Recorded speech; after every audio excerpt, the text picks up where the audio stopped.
নমস্কার, কলিস cooking with লাইফস্টাইলে আপনাদের অনেক অনেক স্বাগত জানাই। আজকে আমি মাছের এমন একটি রেসিপি আপনাদের সঙ্গে শেয়ার করব যেটা জ্বর ও সর্দি কাশিতে মুখে রুচি ফেরাতে সাহায্য করবে আর খেতেও কিন্তু দারুণ টেস্টি হয়। তো চলুন রেসিপিটি কিভাবে করছি দেখতে থাকুন। তো বন্ধুরা, এখানে আমি কাতলা মাছ নিয়েছি। মাছগুলো ছোট ছোট টুকরো করে পিস করে নিয়েছি। আপনারা রুই মাছ দিয়েও করতে পারেন, আবার যে কোনো ছোট মাছ দিয়েও কিন্তু এই রেসিপিটি করে খেতে পারেন। তো মাছগুলো তো ধুয়ে পরিষ্কার করে নিয়েছি অলরেডি। এবারে কিছুটা লেবু চিপে আমি দিয়ে দিচ্ছি লেবুর রস, আর দিয়ে দিচ্ছি পরিমাণ মতো নুন আর হলুদ গুঁড়ো। এবারে মাছটা ভালো করে মেখে নিচ্ছি। এই রেসিপিটি যে শুধুমাত্র বড় মাছ দিয়েই করতে হবে এমন কিন্তু কোনো কথা নেই। যে কোনো মাছ দিয়েই কিন্তু আপনারা করে খেতে পারেন, আর রান্নাটা খুব চটজলদি হয়ে যায়। মাছটা ম্যারিনেট করা কিছুক্ষণ থাক। এখানে কড়াইতে 4 কোয়া রসুন দিয়েছি শুকনো কড়াইয়ের মধ্যে। রসুনটা শুকনো কড়াইয়ের মধ্যে একটু হালকা করে নাড়াচাড়া করে নিচ্ছি। রসুন এইভাবে নাড়াচাড়া করে যদি রান্নাটা করেন খেতে কিন্তু ভীষণ ভালো লাগে। হাফ টিস্পুন মতো দিয়ে দিলাম কালো জিরে, হাফ টিস্পুন দিলাম গোটা জিরে, হাফ টিস্পুন রাই সর্ষে বা কালো সর্ষে, আর 2টো শুকনো লঙ্কা। এবারে ভালো করে গ্যাসের ফ্লেমটা লো করে ভেজে নিচ্ছি। যতক্ষণ না চটপট করছে ততক্ষণ কিন্তু ভালো করে ভেজে নেব। রসুনটার গায়েও কিন্তু দেখবেন একটু হালকা লালচে রং ধরে নেবে। এবারে এই মশলাটা আমি মিক্সিং জারের মধ্যে দিয়ে দিচ্ছি। আর এই মশলার সঙ্গে আরও কিছু মশলা আমি অ্যাড করব। এখানে কিছুটা ধনেপাতার ডাঁটি দিয়ে দিলাম, হাফ টমেটোর টুকরো দিয়ে দিলাম, একটুখানি আদার টুকরো, আর বেশ কয়েকটা কাঁচা লঙ্কা দিলাম। আর পরিমাণ মতো জল দিয়ে সুন্দর একটা মিহি পেস্ট করে নিয়ে আমি ফিরে আসছি। তো দেখুন বন্ধুরা, সুন্দর একটা মিহি পেস্ট করে আমি নিয়েছি। এবারে চলুন ওভেনের কাছে চলে যাওয়া যাক। কড়াইতে দিয়ে দিচ্ছি পরিমাণ মতো সর্ষের তেল। রান্নাটা অবশ্যই সর্ষের তেলেই করবেন, তাহলে টেস্ট ফ্লেভার দুটোই ভালো হবে। তেলটা ভালো করে গরম করে নিলাম।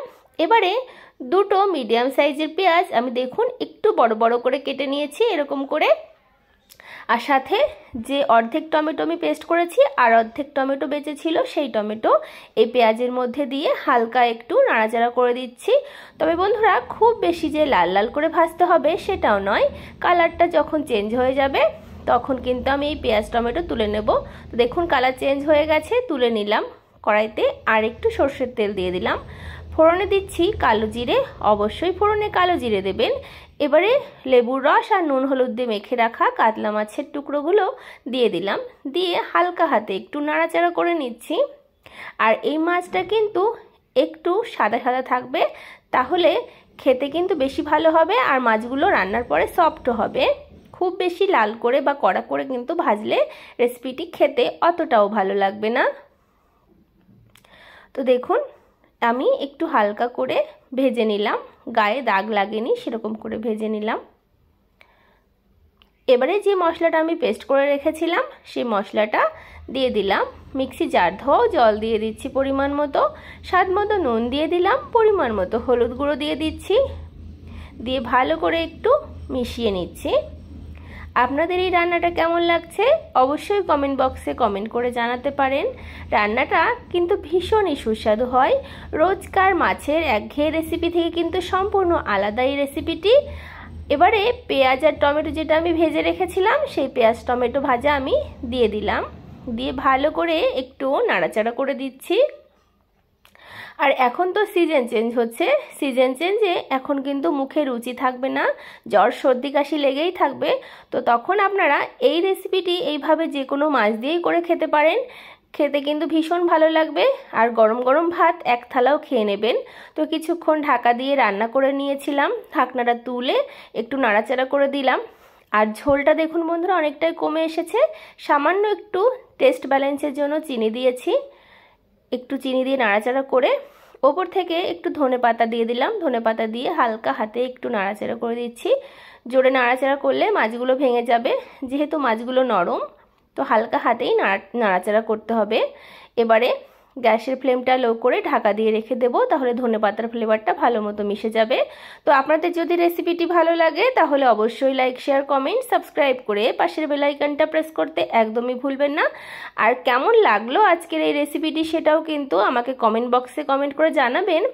আপনাদের কমেন্টের অপেক্ষায় রইলাম। কিছুক্ষণ নাড়াচাড়া করে দিয়ে ওপর থেকে আর একটু পাতিলেবুর রস দিয়ে দিলাম। আর এখন কিন্তু আমি গ্যাসের ফ্লেমটাকে অফ করে দিয়েছি। আর গ্যাসের ফ্লেমটা অন রাখলে লেবু দেওয়া হয়েছে যেহেতু তেতো হয়ে যাবে। তো রান্নাটা আমার হয়ে গেছে, একটা পাত্রে নামিয়ে নিচ্ছি। তো দেখুন দেখতে কতটা লোভনীয় হয়েছে, খেতেও কিন্তু দারুণ টেস্টি হয়। এই সিজন চেঞ্জে জ্বর, সর্দি, কাশিতে মুখে রুচি না থাকলে এই রেসিপিটি একবার বানিয়ে খান, আমি কথা দিচ্ছি মুখে রুচি ফিরতে বাধ্য হবে আর খেতেও দারুণ টেস্টি হবে। আর এরকম একটি রেসিপি থাকলে কখন যে এক থালা ভাত খেয়ে নেবেন সেটা বুঝতেই পারবেন না। আপনারা সকলে ভালো থাকবেন, সুস্থ থাকবেন, দেখা হবে অন্য ভিডিওতে। রাধে রাধে।